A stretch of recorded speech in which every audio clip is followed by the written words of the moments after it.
नमस्कार दोस्तो, हे वाक्य सध्याच्या काळात खूपच प्रचलित झालं आहे. ध्रुव राठी सरांचं हे वाक्य त्यांच्या YouTube चॅनेलवर खूप प्रसिद्ध आहे. ज्या पद्धतीने ते लोकांना चालू सरकारबद्दल जागृत करत आहे ते खूपच छान, अलोभनीय आहे. आज इतक्या मोठ्या सत्ताधाऱ्यांबद्दल विरुद्ध बोलणं कौतुकास्पद आहे. एक व्यक्ती इतकं जीव ओतून काय सांगत आहे ते देशाचा एक नागरिक म्हणून शांत मनाने ऐकून घेतलं तर समजले त्यांच्या बोलण्यात किती देशाबद्दल काळजी, चिंता आहे. पण नागरिक ते समजून न घेता उलट त्यांच्याबद्दल चुकीच्या गोष्टी पसरवू लागले आहेत. पण एकदा स्वतःच्या विवेक बुद्धीच्या स्तरावर जाऊन विचार करा, काय सांगतात ते सांगत आहे तशी खरंच आपल्या अवतीभोवती परिस्थिती होत चालली आहे का? ती इतक्या पुराव्यासह प्रत्येक गोष्ट सांगत आहे. आज जर विचार केला तर ती मोठा धोका, रिस्क ते घेत आहे. त्यात त्यांचं पूर्ण जीवनच विस्कळीत होऊन जाऊ शकतं.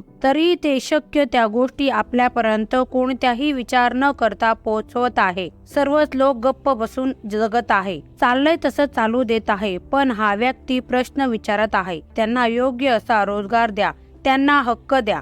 राठी सर जे देशात चालू आहे त्याबद्दल एकदम निर्भीडपणे बोलत आहे. अशा वेळेस देशातल्या प्रत्येक नागरिकाने त्यावर विचार करायला पाहिजे व त्यांना जमेल तसा पाठिंबा दिला पाहिजे. हजारो वर्षापूर्वी गौतम बुद्धाने सांगितले आहे की तुम्हाला एखाद्या धर्माने एक सिद्धांत तत्वे दिली तर तुम्ही ते मान्य करून माझे सिद्धांत खरे आहे, माझे तत्वच खरे आहे. त्यांना जर सांगितले की हा व्यक्ती बरोबर सांगतो तर ते म्हणतील नाही, मला पहिल्यापासून दुसरं सांगितलेलं आहे. पण आज हे कसं काय बरोबर असू शकतो? त्यांचं तर चुकीचंच आहे. भलेही ते किती खरं आणि बरोबर असले तरी जुन्या विचारांची पकड त्यांच्या मनात एकदम खोलवर बसलेली असते. कधी एक क्षण जरी त्यांच्या मनात पहिल्या आणि दुसऱ्या विचार आला तर या दोघांच्या मतभेदात माणूस अजूनच कमजोर होत जातो. त्याची विवेक बुद्धी नष्ट होत जाते. म्हणून त्याने कोणतेच विचार मत मान्य न करता त्या सर्व गोष्टी स्वतःच्या विवेक बुद्धीच्या स्तरावर पडताळून मग योग्य तो निर्णय घ्यावा. आज खऱ्या अर्थाने या गोष्टीचा प्रत्येक नागरिकाने विचार केला पाहिजे. ते जे पुरावे देत आहे त्याचा विचार करावा. सध्याची आपली आजूबाजूची परिस्थिती उघड्या डोळ्यांनी नीट समजून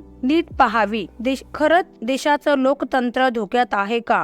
का सर्वच भाजपच्या बाजूने उभे राहत आहे? तिथे खरंच सर्व गुन्हे कर माफ होतात का? हिंदू मुसलमान भेदभाव ते उभे करतात का? खाद्यपदार्थ, औषध, गोळ्या बनावट असल्यास सरकार त्या कंपन्यांवर कारवाई करते का? त्यांना योग्य अशी शिक्षा करते का? जर कोणी बोललं तर ते त्यावर आरोप करतात का? बऱ्याच व्यवस्थांनी भाजपापुढे हात टेकले आहे का? सुरतमध्ये भाजपच्या समोर दुसरा उमेदवार उभा राहू शकला नाही का? दुसऱ्यांनी काही ना काही कारणाने उमेदवारी काढून घेतली. कोरिया सारखीच आपल्या देशाची व्यवस्था होत चालली आहे का? नॉर्थ कोरिया सारखी आपल्या देशाची व्यवस्था होत चालली आहे का? निवडणुका तर होतात पण फक्त भाजपच्या उमेदवारालाच मतदान करायचं असं आहे का? आपण खरंच मानसिक गुलाम होत चाललोय का? का बरेच ठिकाणी भाजप मतदानाआधीच बिनविरोध निवडून येत आहे? प्रत्येक व्यक्तीला स्वतःचं मत मांडण्याची खरंच पुढच्या काळात भीती राहील का? देशात लोकशाही धोक्यात आली का? देशामध्ये भाजप सोडून कोणताच उमेदवार योग्य नाही असं का वाटतं? असं म्हणतात की सत्ते वचक राहण्यासाठी विरुद्ध पक्ष हा पाहिजे, म्हणजे सत्ताधारी व्यवस्थित काम करतो, त्याची तानाशाही करत नाही. पण इथे एकाच पक्षाला इतकं बहुमत का? ध्रुव राठी सरांच्या व्हिडिओचा विचार करा. त्यांचे प्रश्न स्वतःच्या विवेक बुद्धीच्या स्तरावर पडताळून पहा, मग निर्णय घ्या. तुमच्या विचारांची स्वतंत्रता कोणत्याही परिस्थितीत नष्ट करू नका. मग भलेही तो कोणत्या पक्षाचा बोलबाला का असेना किंवा राठी सरांचे बोल का असेना, जे मनाला पटेल तेच करा.